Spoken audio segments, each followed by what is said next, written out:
Hey, I'm Daniel, and you're watching Outdoor Skills.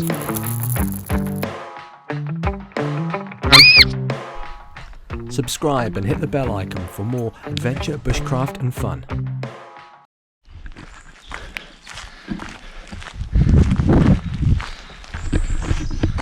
So, happened to be down in Cornwall and discovered this absolutely gorgeous forest, and had some of my kit with me, so not all of it, but I had enough to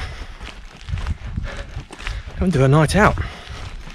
I don't have much light left, so I want to get into the forest fairly quickly, find a good spot while I'm yomping up this hill, trying to find a good location. But I want to talk really quickly about the psychology of going out, particularly alone, into the forest. So I've done it a lot over my years of doing this. Most of the time, however, not alone.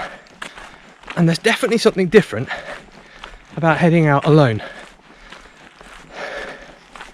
Yes, it's peaceful, but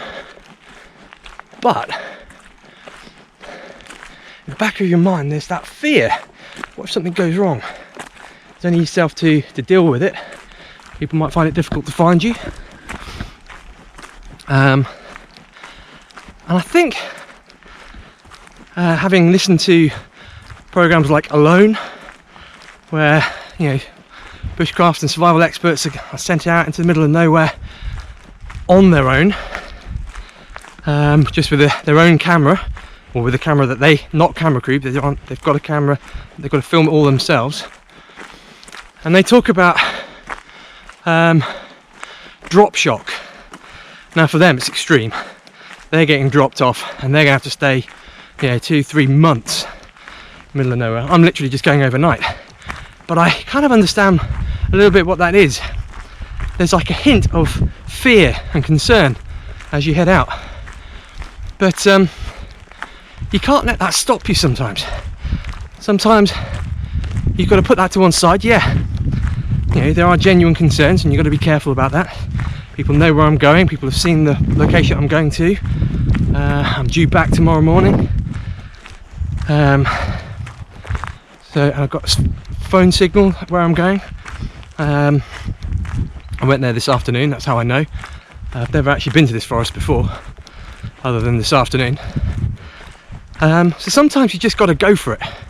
So I hope this is a bit of encouragement for you if you've been thinking about doing this. So there's definitely challenges. If I can't get the fire going, then I'm not eating tonight. Well, I might be eating a raw pepper. I didn't have all the right kit with me, so I've kind of improvised, adapt and overcome. Sometimes you just can't let these things stand in your way, you just got to go for it. So anyway, I hope that inspires you to just go for it. So actually, I chose this spot initially because of good light, but the ground is sloping and there's a lot of grass. It's not an ideal spot to be lighting a fire. So I found another spot, so I'm about to break camp and take it up there. I think just here is going to be home for tonight, between these two trees. So the tarp underneath there and the hammock just there would be perfect. So I'll crack on with it. Okay, so as I bring in the line here, I want to be able to tighten the ridge line. So the way I do is just stop slightly short and just put in a really simple overhand knot like that. Nothing special on that. I've stopped, what, a good 1.5 feet before the tree. Around the tree. Back through the loop.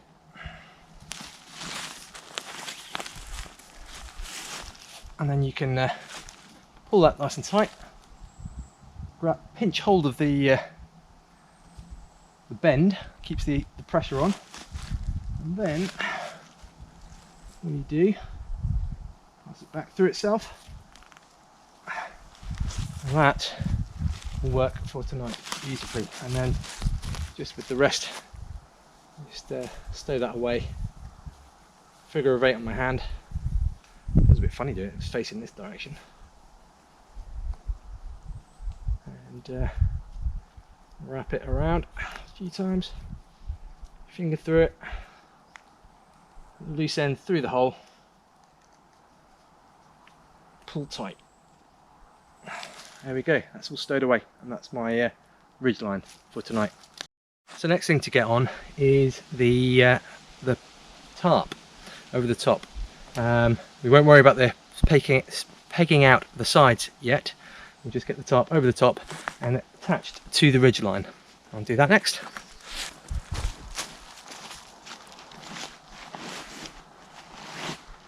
The tarp packed, easy to access. One thing I don't have done very well here at the moment, because I wasn't expecting to sleep out tonight, I don't have all my kit waterproofed, which could be a problem, but right now we're okay. I think we'll get away with it. We end up getting a fair bit of wind and we don't want to rip the tarp, so we attach it to the line very easily. Put your finger in it, wrap it around 3 times. Okay, and come back on yourself and back through the hole. As you pull tight, that grips onto the string. So my plan is to peg out the rear part of the tarp, and then maybe try and use some higher sticks on this side so that we get a bit of working area to use. So I'm just going to try and find some pegs now.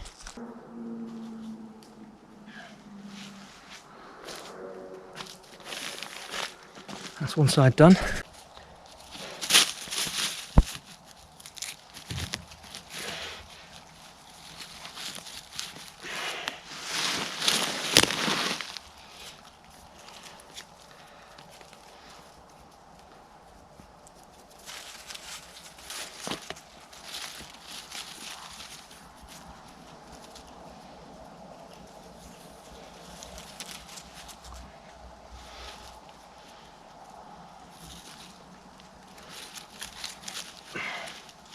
There we go, it's good.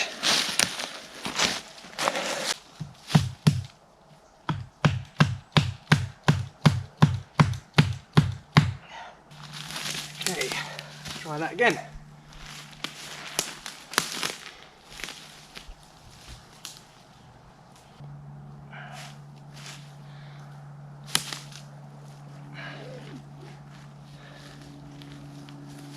I think I'll delete this bit. Not worked as well as I'd hoped. Got this line heading out that way. This is quite high up and flat, so if it rained it would pool and it wouldn't work. So before I go to bed I'm going to be lowering that so that the water comes off the sides if it rains. So next I've got to set up the hammock.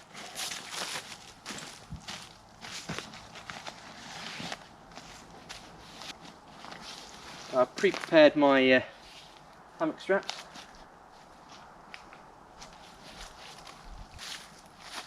There we go, first ones.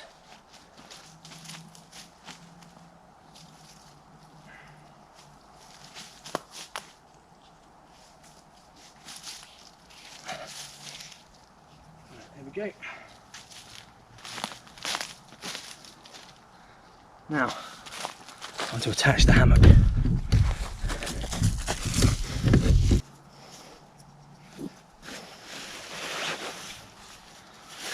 Take out my hammock strap, come into about where I want it, and place it over the top, making a loop, turn the loop over, and then clip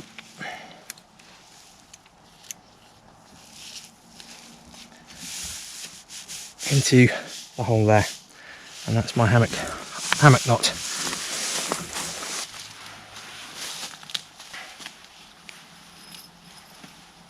There we go, it's the right way around now.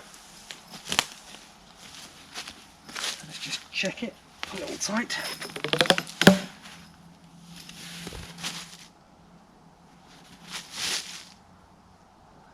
Yeah, might make that a little tighter.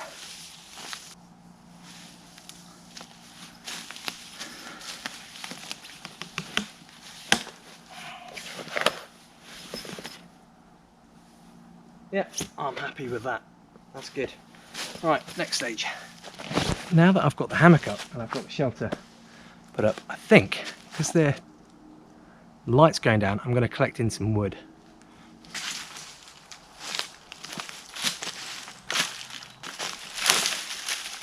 Right, I've decided to redo this side. Got a much longer line. I'm going to take it right out to a tree, which is quite, well, actually it's over there actually, hopefully. Maybe that tree. See what angle works best. It was fine, but as soon as you put any stress on it, so if there was any wind or anything in the night, probably fine. I wouldn't have any protection. Let's have a look, see how far it will go.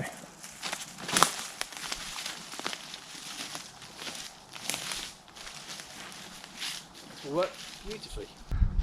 This is what the shelter looks like. I haven't finished setting up the hammock yet, but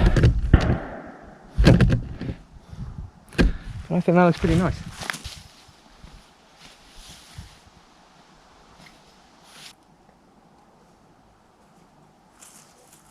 So I think I'm rapidly going to run out of light, but just so you can see, I'm setting up the fire area, clearing away flammable stuff. Just a bit further along is a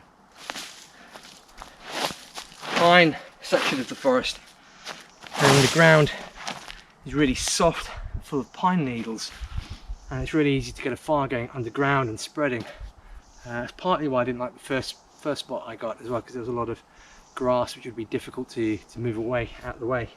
Whereas on here I've got down to the ground, and this will be absolutely ideal.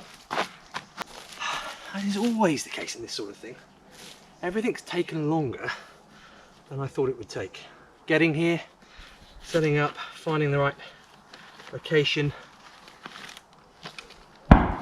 everything's taken longer than I was expecting.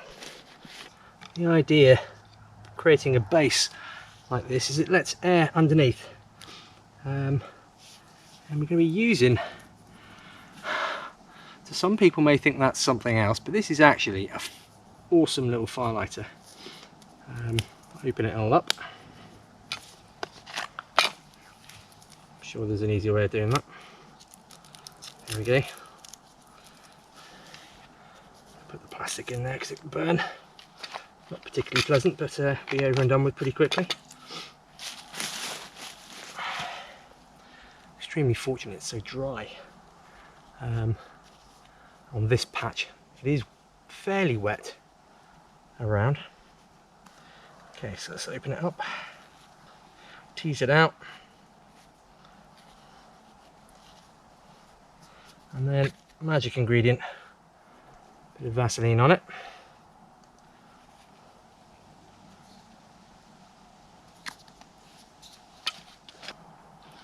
Okay, so a lot of people push down, okay, and strike with the edge, the sharp edge. If you've got the back of your knife, can work really well as well. Mine unfortunately is curved, so it's not very good at that.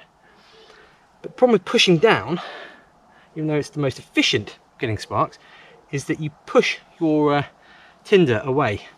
The alternative is to place it on and pull the ferro rod like that.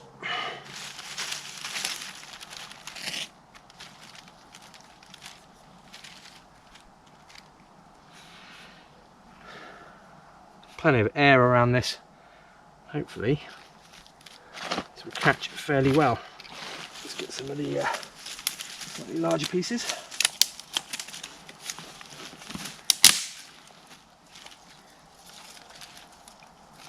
they're drying off and about to catch as well.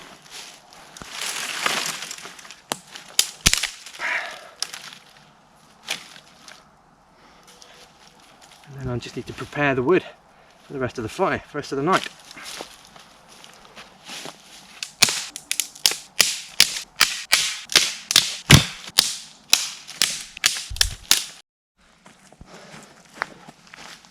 While there is still a little bit of light, I'm going to get the rest of the hammock set up.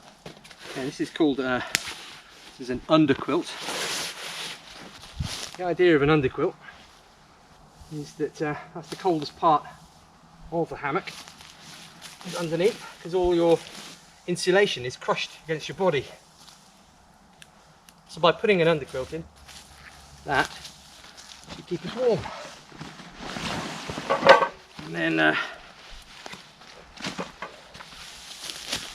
got a hammock quilt to go inside, rather than a sleeping bag. A sleeping bag is quite hard to get in and out of in a hammock.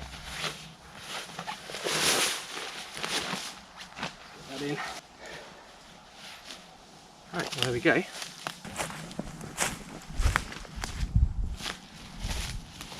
Well, it's finally caught. Beautiful.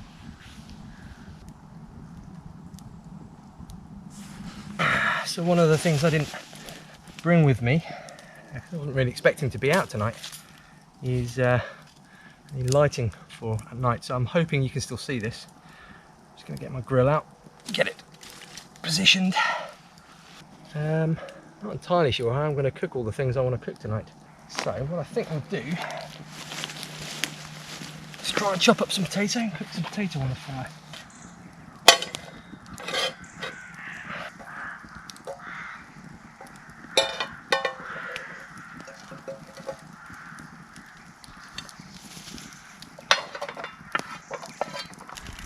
Didn't bring a chopping board either.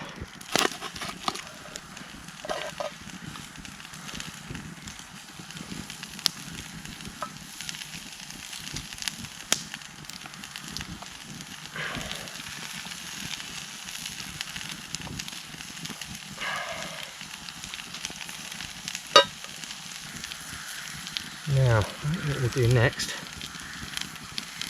here's my cooking stick, here it is. I'm knocking sticks around. Yep.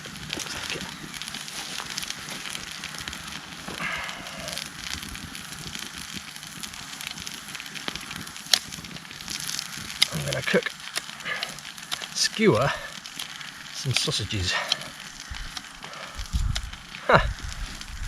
Don't particularly want to eat the wood.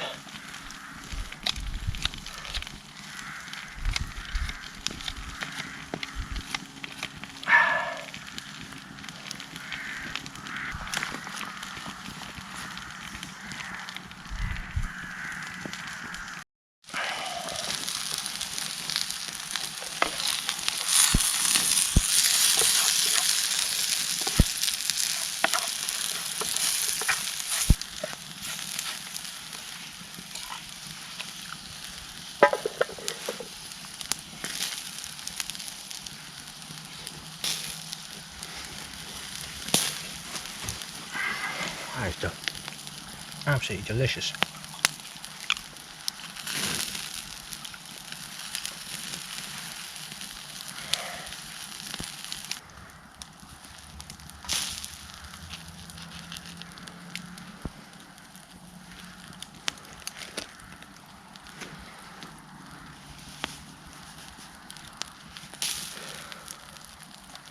Take that off. Just move that slightly. Let's see if we can toast the brioche briefly.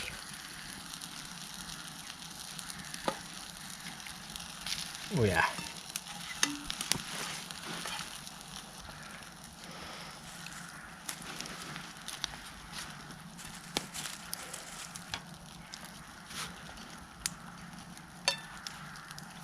Let's have a look at those creased. It's terrible sausage, isn't it? Oh yeah. Looking good on the inside anyway.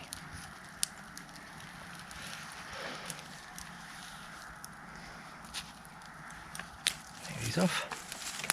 Use it another time.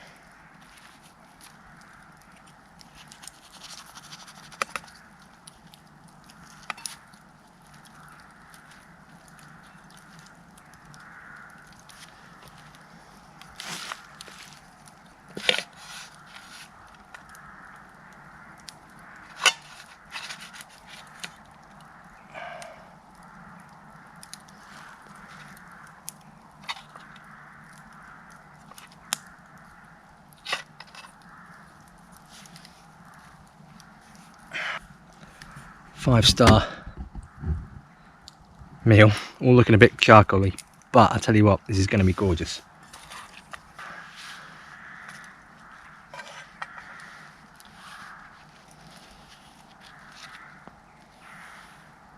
I'm ready for it.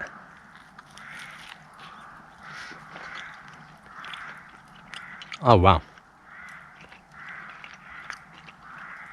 wood smoke flavour. I think the brioche is kind of disappearing, but that is delicious.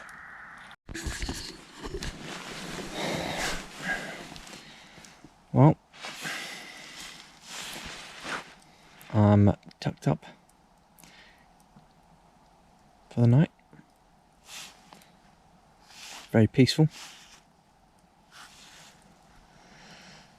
And what you can see,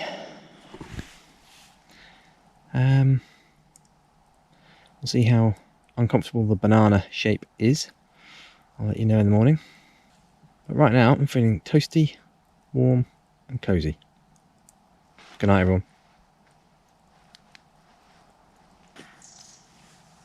Morning. It's about, what time is it in fact?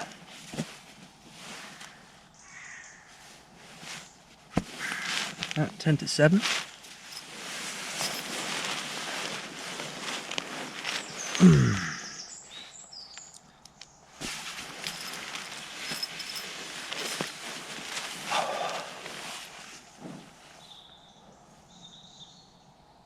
Not bad actually, not a bad night's sleep at all.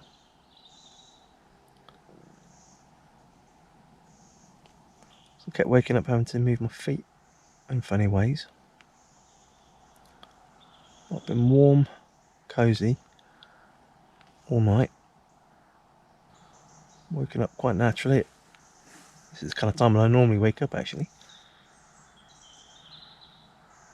It's been lovely.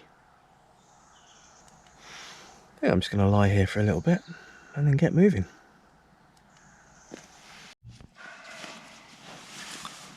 No idea how much you can see. Let's get my light on.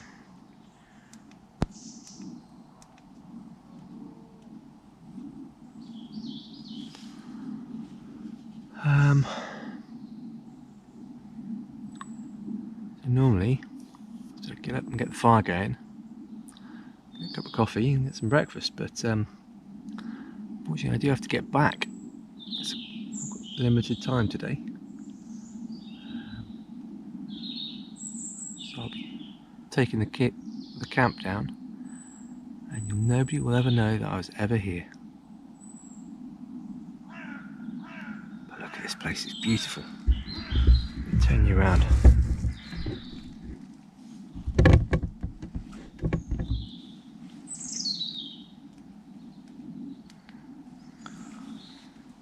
I'll set my torch up and hopefully you can see. Hopefully there's enough light.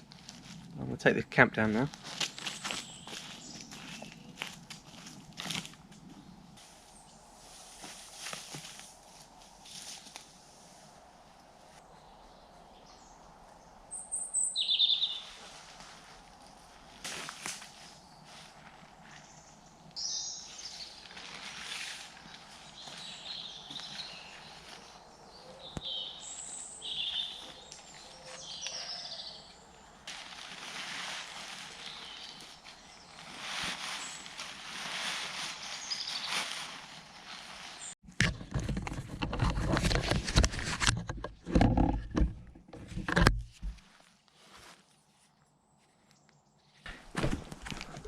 Look at that.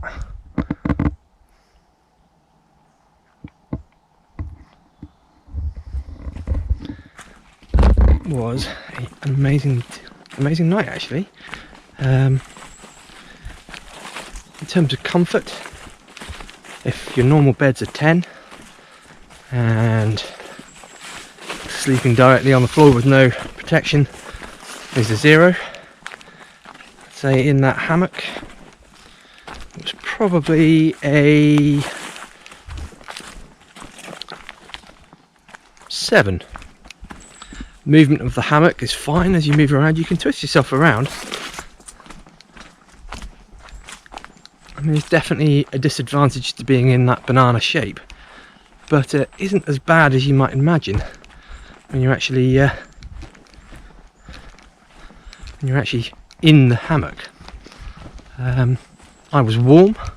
It was quite a mild night. Never had to put a coat on or a jumper. I'd forgotten my hat, didn't need it. Cool, that's quite a sharp drop just there.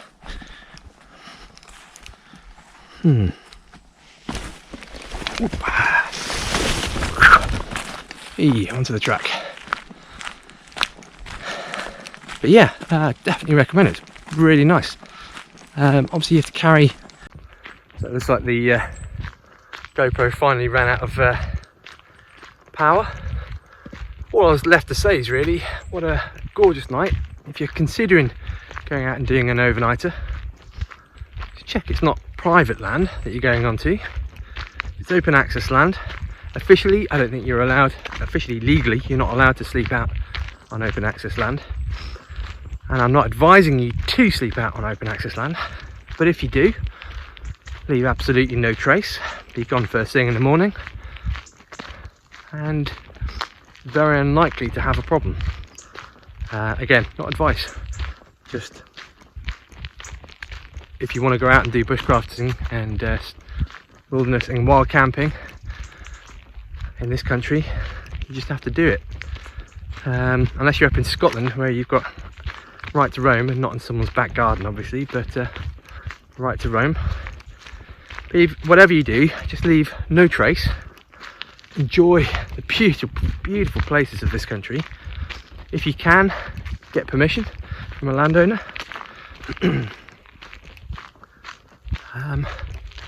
Make sure you've got more than enough water with you to put out any fire that you make, so there's enough water for you to drink and cook with, but also to put out any fire that you have. But yeah, you get to enjoy this sort of thing. Absolutely gorgeous. Absolutely gorgeous. Anyway, this is Danny, the end of another mini adventure. Do like and subscribe if you get a chance. If you enjoy this content, visit the Outdoor Skills website. I will be putting up some good products up on the website shop, merchandise that you can get hold of, and there's also some more tips and tricks on the blog as well, things that you can try and things that you can do. Anyway, for now, bye bye.